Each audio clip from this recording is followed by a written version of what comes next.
Friday, Football Friday. Welcome in, folks. Wherever you may be, great state of Michigan or across the country, the world, watching, listening to this podcast. It's always great to be a Michigan Wolverine, Denny. And right there is Jerry Diorio, the former Michigan football player, and he joins us like he has on Fridays here for, 2 years now. And it is a bye week. You got 2 bye weeks this year, and Michigan smack dab in the middle of a bye week. That's one of the things that we're ready to talk about with you. You've got Bryce Underwood, the quarterback from Belleville, who's playing in the high school playoffs still, and he's creating a lot of conversation about his recruitment, and we'll tell you where that stands right up to the minute here today. Also, I was talking with Jerry about being bowl eligible, the portal, and recruiting, and what, if he had to pick one, does he feel like is the most important? But one thing that we do know, Jerry, is that Michigan, as they sit here with 2 games left, they need 1 win in the final 2 games to be bowl eligible. And if they are bowl eligible, then they get to get those practices. And that's not a small thing. I know it's not everything in the world, but certainly is not a small thing. And it's likely that they're going to beat Northwestern and lose to Ohio State, but heck, maybe they could win both of them if they lose both of them. So that's where we're at. You split, you win both, or you lose both. There's no other outcomes there. How are you feeling about this as we take a look? Well, then, the bowl game is so very important because you get to see kids that are going to be your next next set of starters. We're going to go into a bowl game most likely without Kenneth Grant, Mason Graham, Colston Loveland, Josiah Stewart, Moore, Benny, who else? I mean, I'm missing a bunch of them, but you're looking at, Preeb, Hinton. There's going to be a lot of players that are probably going to be sitting out that bowl game, and it's going to be extra practices for those kids that are going to be fighting for those positions anyways. Yeah, and now that it used to be just a couple of years ago, you might be upset if you were a fan about those guys sitting out. If Michigan was in the college football playoff, I don't think those guys would be sitting out. No. Playing in the, Little Caesars Bowl, whatever it will be. Those guys thinking about going to the pros, it's actually, I think, a good thing that they would sit out, because you get next year's guys some reps, and you put them in there and they get their chance to go about things. So they get their game experience, get a little bit of game experience, get some practice experience, extra practices. That's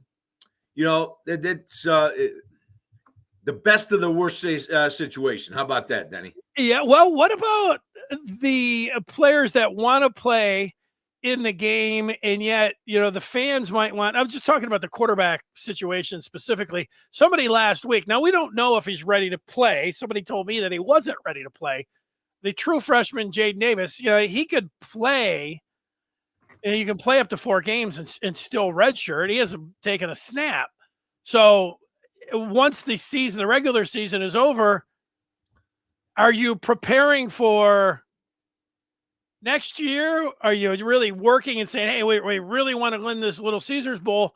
Or are you getting a chance to take a look maybe at a quarterback and how he would do? How do you think the coaches are working through that? Like Davis Warren, you think, hey, I want to play. I want to be the quarterback for Michigan in a bowl game. It might be a dream of his, but Michigan might want to get a look at Jaden Davis at quarterback and going through that. How would you think that they would? Well, here, Denny, first and foremost, all objectives go to winning a game. Okay, so you're in a game, you're playing in a game, you've got to win the game, number one.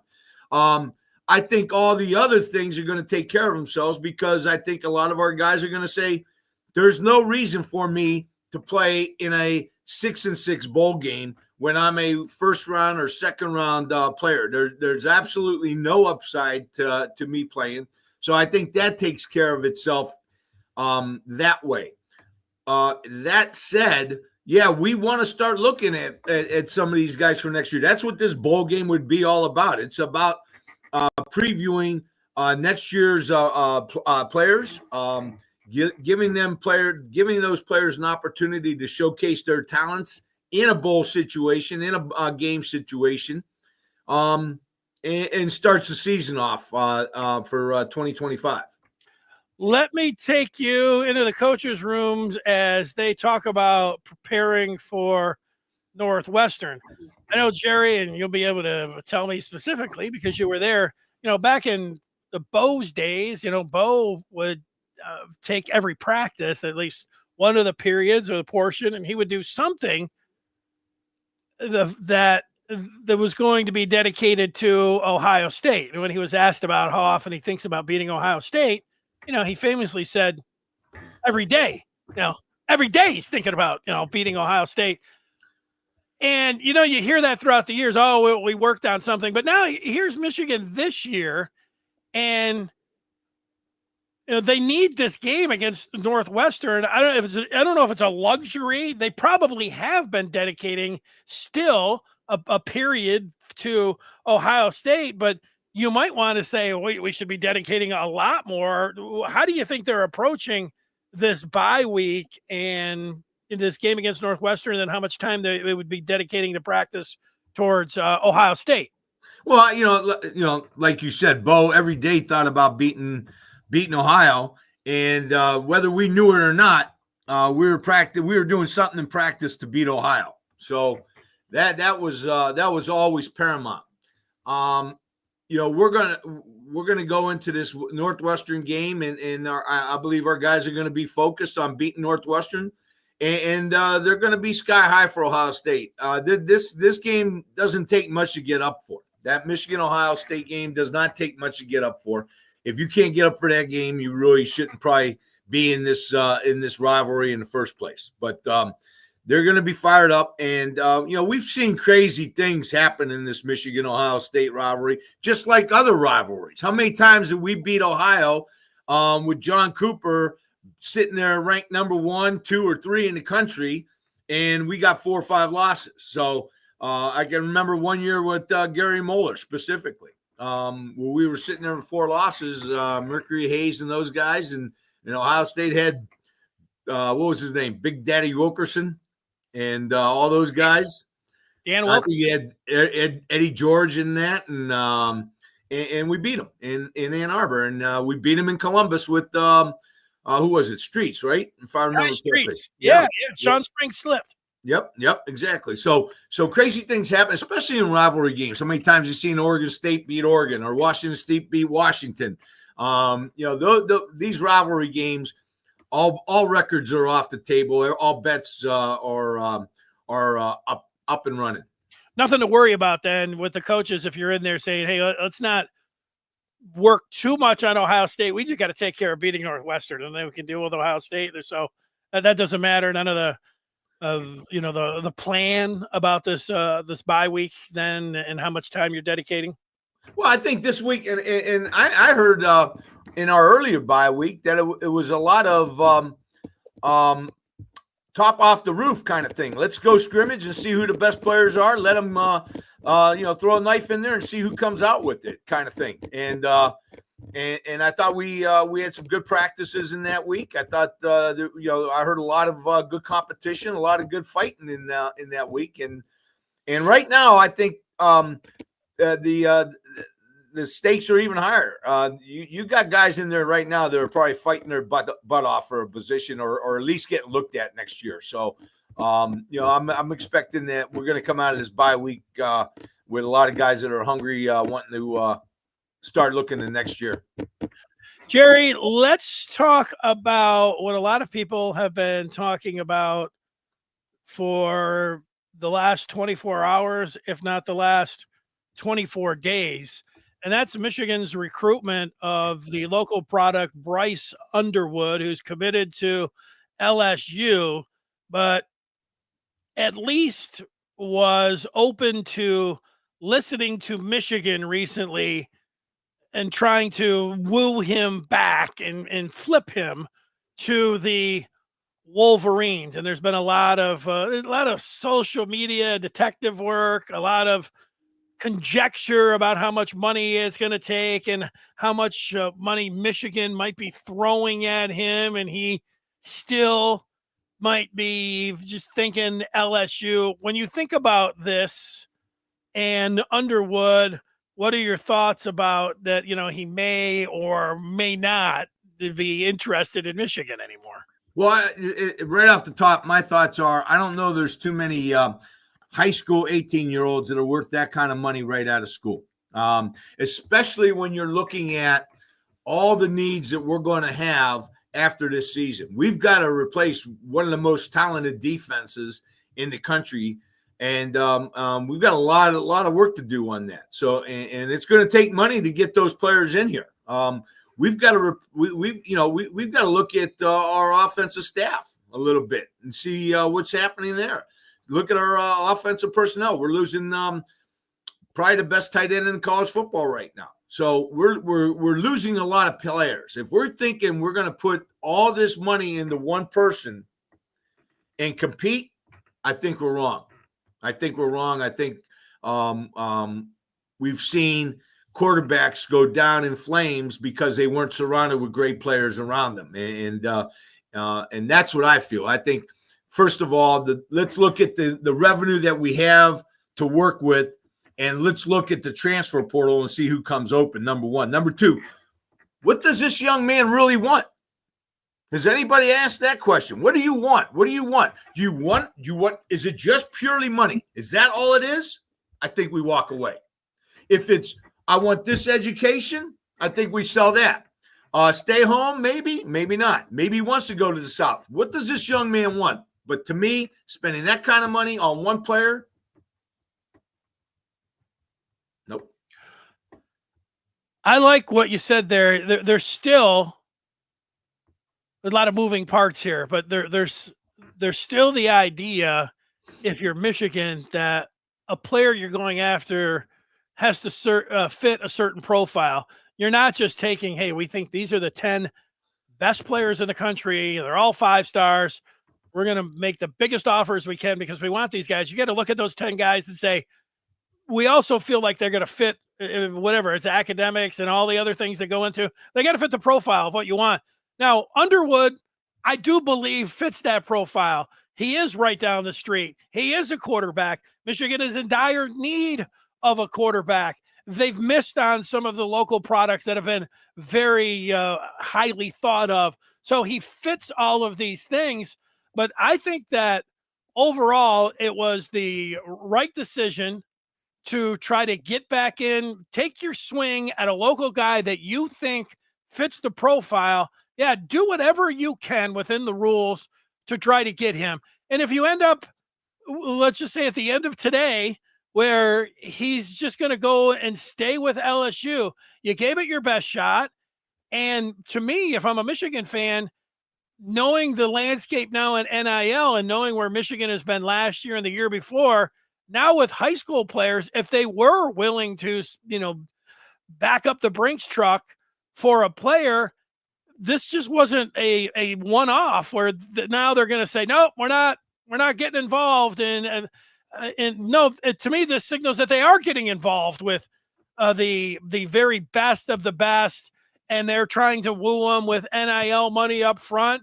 And so overall, even though it would be very disappointing and it's tough when it's a local guy and you're so into it and you're following every move, and it'll feel like a loss if they don't come up with him. Plus they lost another quarterback just because they were doing this that was already committed. It's still overall to me a positive about the direction Michigan's going. And we weren't 100% for sure over the last 6 months that this would be the direction they're going. And I like the direction they're going, Jerry. Well, that all well said and that's all well done, said and done. But again, my perspective is you're going to give this guy this kind of money. What's the impact going to be on the team? What's the ripple effect?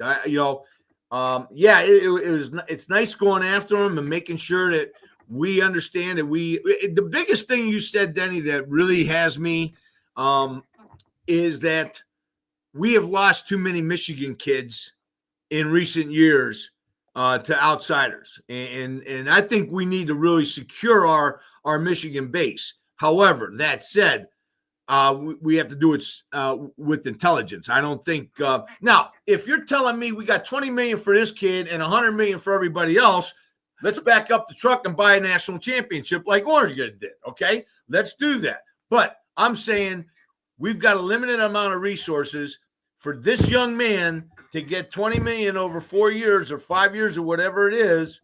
20. 20, excuse me. And he's not going to have anything around him. I don't understand the intelligence there. Well, that's a pretty good point. And we don't know exactly the number. There was one that was floated that was 10 or whatever last night. They got everybody into a tizzy. I don't know, if these guys know what they're talking about or not. But if you were going to go and throw $7, $8, $9, $10 million at Bryce Underwood, that wasn't going to be it. You had to follow that up with, okay, we're also going after the very top wide receivers and tight ends and offensive line, and we need to pay those guys. And, on the other side of the ball, there's, the defense, we're also going to have to spend there. And that's why if this recruitment is done tonight, it's not like they're like, well, we gave it a shot and let's just take the money and, sit on it and maybe we'll come back the next year. No, this is the game now. Now they have to, think about what they're going to do with that money and who gets it now. And maybe it won't all go to one player. Maybe they will be divvied up. Denny, you said something earlier to me when we were off camera that I thought was an excellent point. I'm not for giving Bryce Underwood that kind of money and leaving our coffers empty. Now, if this young man is going to pull the Tim Tebow effect and bring a lot of guys with them that want to play for him, might be something to consider. I'm not seeing that happen.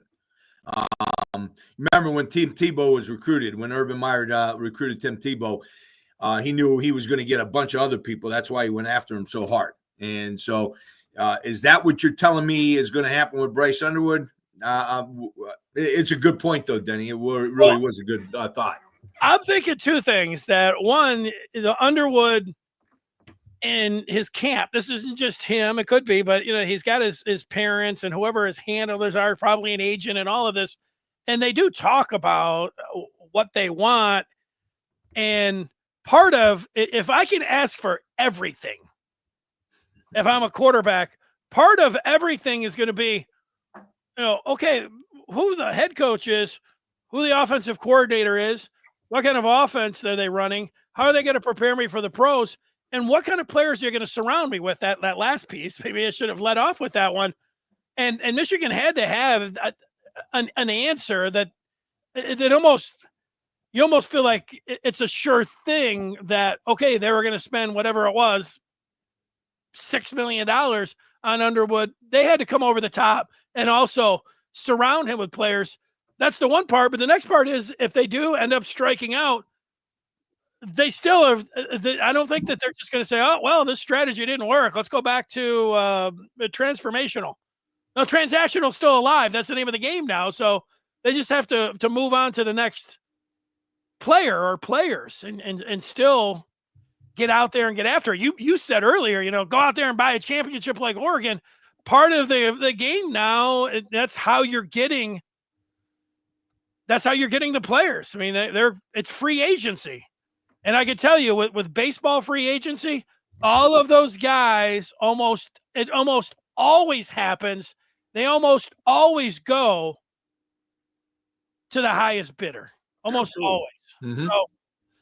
So, there is that part. And then that's why I get a lot of people worked up, because they're saying Underwood has turned up his nose at Michigan's latest offer. And I got to believe that LSU's offer is pretty damn close to whatever Michigan's offer is. And then we don't know the numbers there. That's the one thing about this. It's another thing to remind about baseball. You got the agents that are driving everything into this. You got different sites and different people saying things, and people are taking it like, oh, yeah, well, he was offered this. Well, we don't know. And maybe he was, but we don't know that. I think coming out of all of it is that Michigan is in it now. They were in it 2 years ago. People were wondering if they were ever going to be able to get transfers because of how to get transfers in, but also they started pulling them in left and right. And it was like, wow, these guys just want to play for Michigan. No, that Michigan was paying them too. Oh, yeah, absolutely. Reluctant. It appeared that they were reluctant to do it with the high school level, because if you give a guy $1 million to come in, even if you're spreading it out, he can just say peace and be out of there. And that's what the attraction of the transfer portal, which gets me to another question, Jerry. And here's the question for you. Is it Deion Sanders this week? Coach Prime said that he's not going to be recruiting 25, 30 guys in his recruiting class to get up to 105. He's only going to be recruiting around, 9 or 10 kids, because he thinks only 2 or 3 or 4 of those guys are going to play, and the rest of them are going to transfer. He's going to hit the transfer portal for grad transfers and seniors.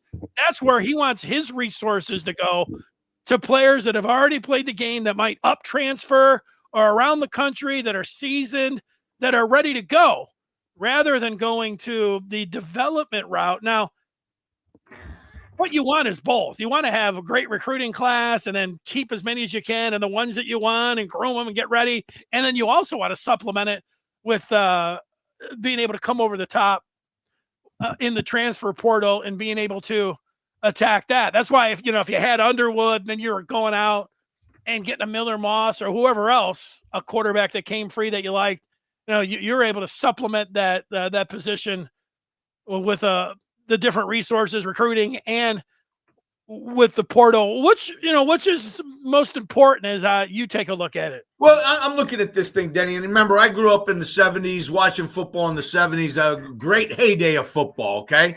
Well, with the Steelers and the Raiders, and there were two totally different philosophies. The Steelers went draft route. They got Joe Green, Terry Bradshaw, Franco Harris, all through the draft. On, and got free agents, huh? I was just naming some other ones on the steel curtain there.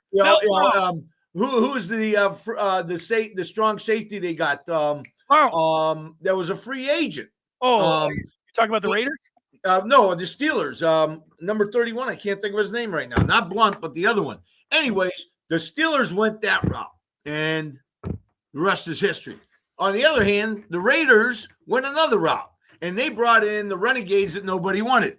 The Otis Sistrunks, the Matusaks, the Alzados, those kind of players, and they won. So both ways are good. I'm thinking about this as you asked me this earlier, Denny, and I'm thinking, the transfer portal is very attractive in getting your team together now. And in the college football world, that has to be. You got to be thinking of the now in your team.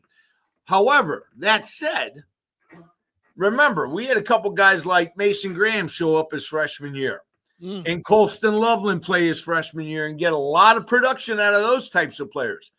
So, if you want immediate gratification, I think the transfer portal is the way to go. But I still think that you got to have a good mix both ways. And if you can get some good players like we did and could contribute in that rookie, that freshman year, I think you got to have both going for you, the transfer portal and the recruitment side by side. Yeah, you get Mason Graham, you get Will Johnson for 3 years at least. Those types of players, that's building through the draft, so to speak. What's most important for Michigan? This is my final question for you. And if you're out there and you're watching and you have any points, we'll take some of the feedback here at the end. But this is the final question that I had for Jerry to discuss. With Michigan sitting right here and needing one win in the 2 games that they have remaining to be bowl eligible, rank this or tell me what's most important. Michigan being bowl eligible for this year. How important is that? How important is the transfer portal and recruiting? Now, we realize all of it is important, but for Michigan right now, where would you say what's most important for them?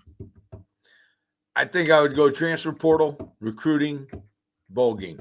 And that's a tough one. That's a really tough one. I think transfer portal is very important for us because we know we've got a lot of holes we're going to have to fill this year. And we're going to need some really fine players to fill those holes. We are losing top-notch quality people, quality players.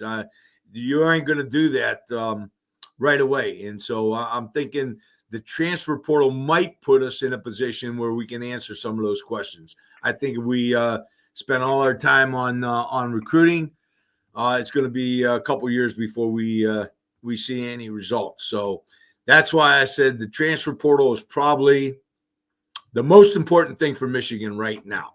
And then after that, recruiting, and then the bowl game. I agree with you. And it wasn't a trick question, but as you were talking, I'm thinking, all of them affect one another. Right. If Michigan didn't make a bowl game, and I'm a recruit, and everybody's going to be like, Michigan didn't even make a bowl game, and they're totally their name is not in any kind of marquee about any bowl thing, and they're out of sight, out of mind. That's going to be used against them.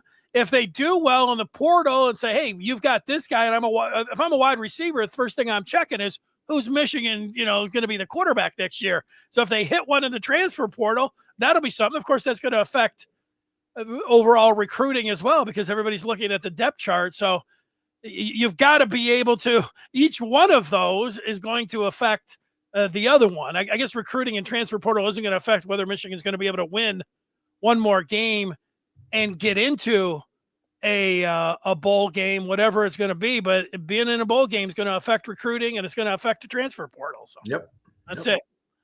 All right, Jerry, we asked for some questions, and they have arrived. So let's start and hit them. Rico says, imagine where we could be right now if this NIL effort was actually deployed when it was most important to sustain success, when we are on our 3-year run. Now, that's an interesting one. I have a thought on that.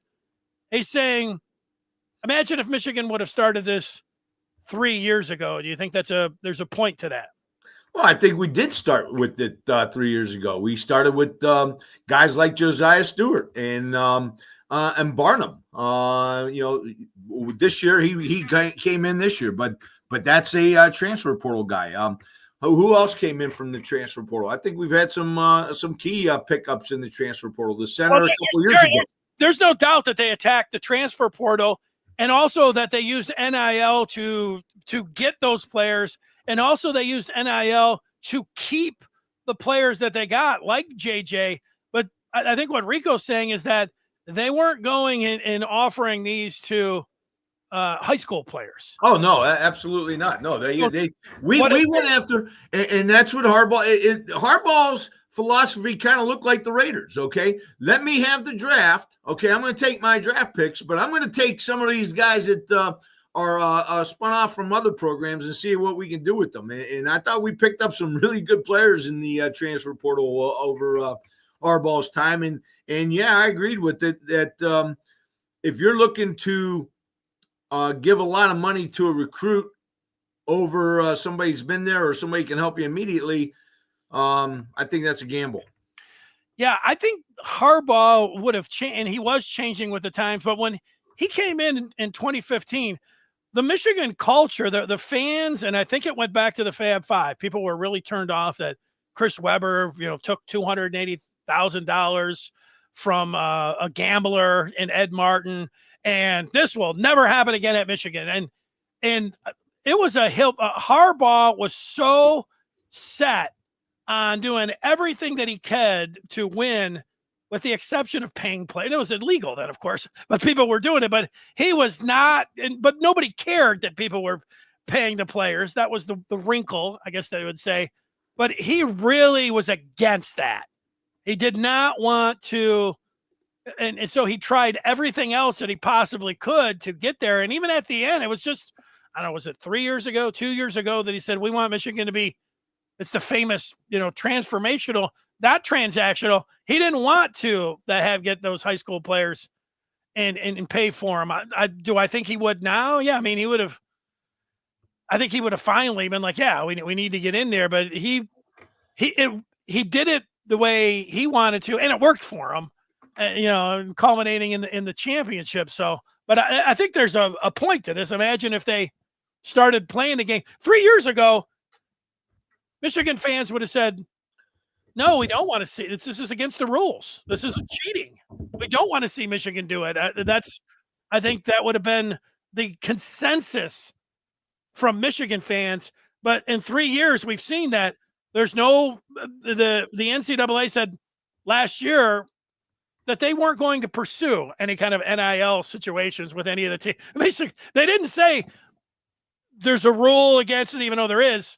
But they basically said, we're not doing anything if you promise paying the player. So, it was weird. I think it was a weird way to pull the lid off of it. But Michigan basically was like, okay, without actually for them coming out and saying, okay, don't worry about it, nothing's going to happen. It was wide open then, just over this last year. I don't know. I see the point, but my thing is these younger guys need to develop and they need to prove themselves. If you're going to sit there and say, we'll give you this amount for the next 2 years, say, okay, let's see how much you develop. And then after that, we'll up our contract with you. But paying kids, right? It's the same old thing, paying people in that rookie year, emptying the truck on them, and then all of a sudden you got nobody to go around them. I don't think that's a smart move. Well, I think you also have to think about how, I talked about how Michigan operated, and there was a reason that they did this. I do recall 3 years ago, Harbaugh saying, we don't want to pay some freshmen coming in. What's that going to do to the team chemistry? Absolutely. I totally agree with that. And I thought that it wasn't a good point, Jerry, about team chemistry, because look in the NFL, a hotshot rookie could come in and get all this money. But I do think that it worked in that if Michigan 3 years ago was like, all right, we're going to pay a kid $1 million and this, he's coming in, they were going to have to go through every player on that team that was already in, that they preached about, this is a transformational situation. And you can make your money, but we're doing it above the board. And then all of a sudden you are going to have to go and pay all of those guys. So they did it on a sliding scale, and now everybody's in. And I think it was a prudent financial move. You might not like it. It doesn't sound, people don't like prudence, but I think it was a smart move in that way. If you're going to pay some kid $1 million, well, you're going to have to go through every single kid, and you're going to have to hook everyone up. And teams that have been in for years, 10, 20 years, and backdooring and paying guys, they already knew what the system was like. And so I don't know if that made any sense or not. Well, Denny, I'm going to say something here real quick. I think it could dovetail a little bit with what you said. There are reports coming out right now, and correct me if I'm wrong. If I'm wrong, say it. I have no problem being wrong. Right. Okay, Right. I ain't never proposed that I'm the smartest guy in the room. But Caleb Williams, the vets are wanting the backup to go in and play right now because he's having problems, and I think it goes back to the fact. That he's been coddled the whole time at USC, got whatever he wanted, but he didn't have the players around him. And now he's feeling some backlash because of his attitude. I think his attitude was fueled 4 years ago. Now, I don't know. Am I wrong? Are the players not saying that? That's what I read the other day. I don't know. Maybe I'm wrong. Yeah, I don't know. The thing is that your backup quarterback for the Bears is Tyson Bagent. I can't believe that there would be anybody on that team that would be like, we want Tyson Bagent. But if the vets are doing it, Denny, doesn't that say something about Caleb Williams' locker room appearance? Well, if they were, I think that the vets, they've obviously screwed this whole thing up. You look at the Commanders and their quarterback, and he looks like the chosen one, and he's great. They're going to make the playoffs, and they're doing everything that you thought that Caleb Williams was going to do. And maybe there is some of that. I hadn't heard that they thought like he was a prima donna, but I did hear somebody talk about Bagent, but I dismissed it because I thought there's no way that these guys run Tyson Bagent. But you could be right about that. I get the point though. Here's a point from John. Jerry, go ahead. Says Michigan doesn't develop quarterbacks. Michigan needs a new quarterback coach, an offensive coordinator who can put a fresh set of eyes on the offense. So John thinking that there's going to be a change. I think there'll be some changes in the coaching staff. Denny, I was thinking that same thing as we were online, as we were coming online. The big thing, I think we've talked about this in the past, Denny. The big thing, if I'm a quarterback, if I'm a top-notch 5-star, 4-star quarterback looking to get in the NFL, what am I looking for? Yeah, am I looking for money? That'd be nice. But I think a couple million during college will get me through to my $30 million contract or $50 million or $100 million contract in the NFL. What I really would like to have is a coach that's going to prepare me not only for college, but for the NFL. And I'm not sure we have that. I'm not sure we have the staff that quarterbacks are salivating to come to. Michigan State just signed our East Kentwood, or I just offered our East Kentwood quarterback, from what I understand, Cade Kaufman. And, Michigan's been nowhere around him, and Michigan State's offering him. So I'm not sure. That might be a very valid point that John brought up there. That's something that has to be looked at and has to be considered. I mean, what is our offensive coordinator, our quarterback coach offering quarterbacks coming in? That's a fair and legit question. Absolutely. And Rico is basically saying what you said earlier. And if it's true, which I think it is, it's a good point. And you made it. Michigan has a lot of spots to fill, and it was wild to spend it all on one guy. And now, whatever they were going to spend on Underwood, and if they don't get him, they can take those resources and spread it out to other players. And so I'm not going to call it a blessing in disguise, because I want Underwood, and I don't have any problem with shooting the moon for trying to get him in there. But this is a good point, and you made it, Jerry. Here's the other thing, Denny. I think here's something else to consider. Now, please don't get me wrong, okay? I'm not saying Davis Warren is our answer for next year. However, I am saying this, that Davis Warren has put together a couple good games here, back to back. I thought he played real well against Indiana. I thought he played very well against Oregon. He's making throws. Now, is he our future quarterback? I wouldn't say that. But I would say this.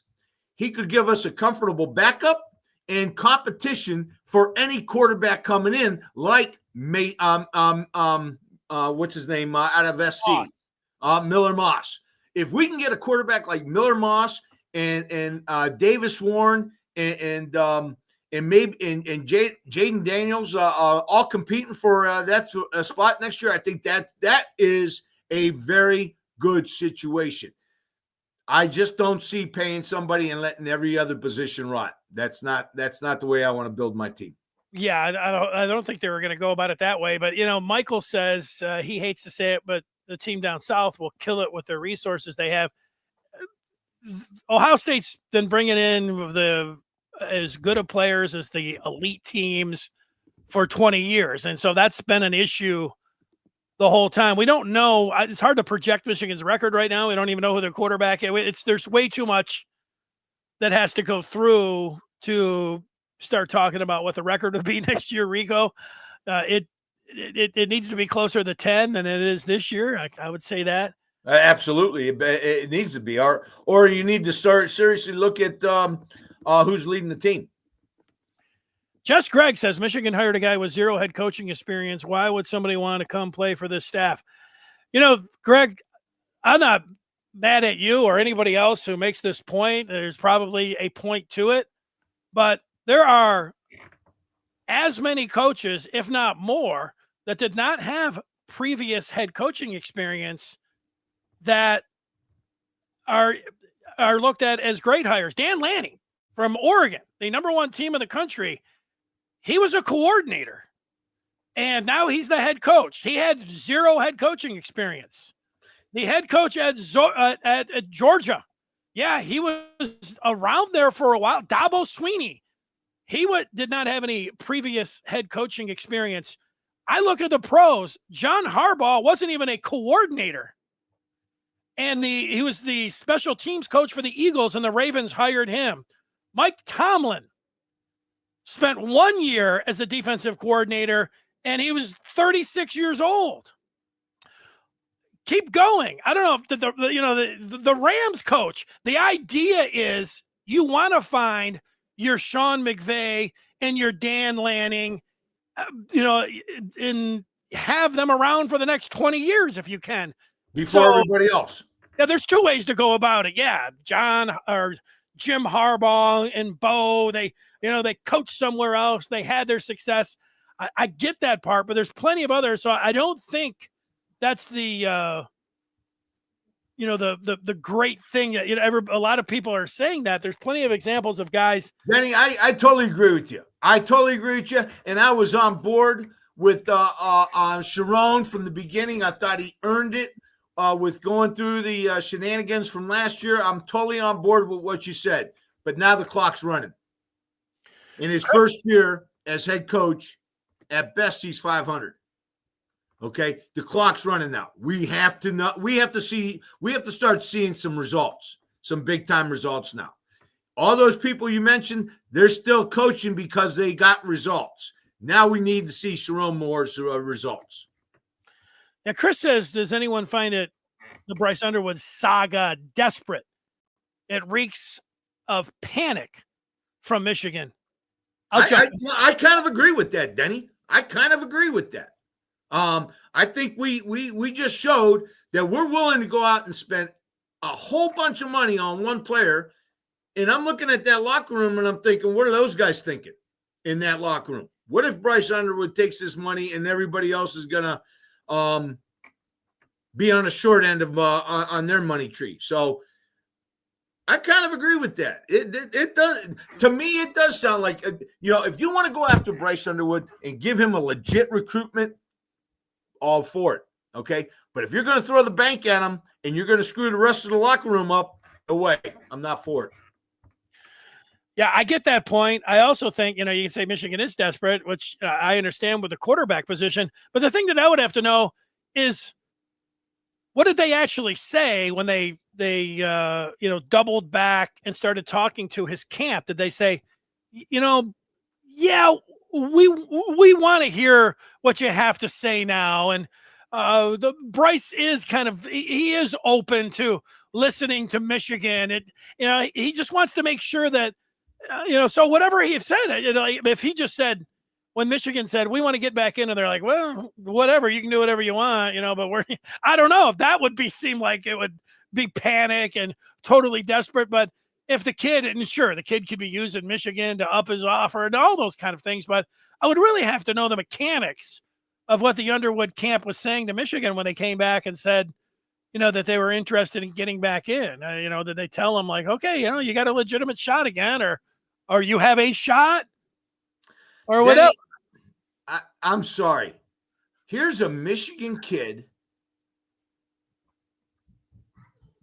at the position we most notably need. Okay, Michigan kid, and he's saying he's open to hear about Michigan's offer. I'm not liking that, Denny. Yeah, here's the thing that I would say, Jerry. Not liking that attitude. No, I get that. But what about last year at this time? Michigan had everything except that they didn't want to pay any upfront money to any high school kid. That was their stance. So the Underwoods are like, this kid's worth a couple million at least up front, if it's not 6, 7, 8 or whatever. And Michigan's approach was, hey, if you come in and you play, after 6 months, you can get a car. To me, I would immediately, even if I loved Michigan like anything, I'd say, I've got to take. Absolutely. I absolutely understand that. But to sit there and in my opinion, arrogantly say that I'm open to listen to Michigan. I don't know I don't know what he said. I don't know what they. Okay. I don't know if it was easy as that Michigan's like, hey, now we're open to now. But 6 months ago, we were not open to paying one dime up front. You had to come in and earn it, and that's how it was going to go. And now they're saying we're in with millions of dollars up front. That's a huge change. Huge change in a couple of years. Absolutely, Denny. In a couple months. Yeah, that's months. All right, here's the question I'm going to have you answer, Jerry, because I don't know the answer to this. Belleville and Bryce Underwood plays undefeated Detroit Catholic Central tonight. Jerry, you're a high school coach, and this is a huge game. Go ahead and pick who moves on. CC. Great game, Denny. I saw CC up close and personal at a scrimmage. So I know that they are a very dangerous football team. I thought we played well against them, but they're dangerous, no question about it. Saw Bryce. I saw Belleville on tape against Granville, and they've got some outstanding size on their side. So I think I'm going to go with Catholic Central, though. Okay, Detroit CC. I get it. J-Rod wants to know what quarterbacks has LSU developed. Burrows and Daniels were transfers. Yeah, that's probably what that Michigan is saying, but they could also say, if you're playing that game, you could say, look at the wide receivers we're able to pull in. Look at the Lions are playing the Jags. Brian Thomas Jr., Malik Neighbors that you had Daniels throwing to. Sure, Burrows transferred in, but he was throwing to Jamar Chase, and and the wide receiver at Minnesota, the best in the league. Those are pretty big selling points. But every kid is looking at things differently, and so this is not I'm not telling you that's a ridiculous. Denny, we're having all these nice conversations about the quarterback. Think about the quarterbacks that Michigan lost over the last couple of years. Think about the starting quarterbacks that Michigan has lost over the last couple of years. Milton at Tennessee, McNamara at Iowa, the kid down at Oklahoma State, I believe, was a Michigan transfer, and I'm missing some. I know I am. So just think about all the guys that Michigan lost in the last couple of years at that one position. Yeah, I think about the one that I think about is Dante Moore, who they wanted Dante Moore and they weren't able to get him. And I'm thinking if they were playing the game that they're playing now, where would they be with Dante Moore? Where would they be with Bryce Underwood? Jefferson. Yes, that's right. That's who I was thinking of. Thanks, Justin Jefferson. For some reason, I said the Minnesota wide receiver and it wasn't coming right in there. Okay. They just keep coming in, Jerry. So let's go rapid fire. I'll have you answer a couple. Okay. We need to revamp our scheme to attract quarterbacks and receivers. Go. I think we need to add to our run game to enhance our pass game. Quarterback's best friend is a great run game. A quarterback's best friend is a great run game. If you can run the ball, that opens up lanes for quarterbacks in the passing game. Jerry, how about firing Sharon Moore and throwing money at Lane Kiffin? Not buying that. I mean, Lane's a great coach. I'm not sure how he would fit here. I'm not sure how he would fit at Michigan. But firing Sharon Moore after 1 year, I'm not so sure that's the answer. Yeah, I'm against that too. If Sharon Moore, this has been a disaster of a season, but I'm going to give Sharon Moore likely 3 years. I don't know about 3, Denny. I don't know about 3. I know. I don't want to say because if we're sitting here next year at this time and Michigan is needing a win in their final 2 to it could be different. But I'm thinking that I'm going to give the guy 3 years. He's got to do something quicker. Okay, let's go. Have you seen this team, Jerry? Who wouldn't be desperate? After the final turnover from the championship run, this roster ain't it. They have a lot of moves to make, so shoot every shot. That's what Andres is saying. Yeah. Okay, fine. You want to get desperate? We'll make desperate moves that are going to help your team out, and I don't think offering one player all that money and basically bankrupting your NIL bank is the smart move.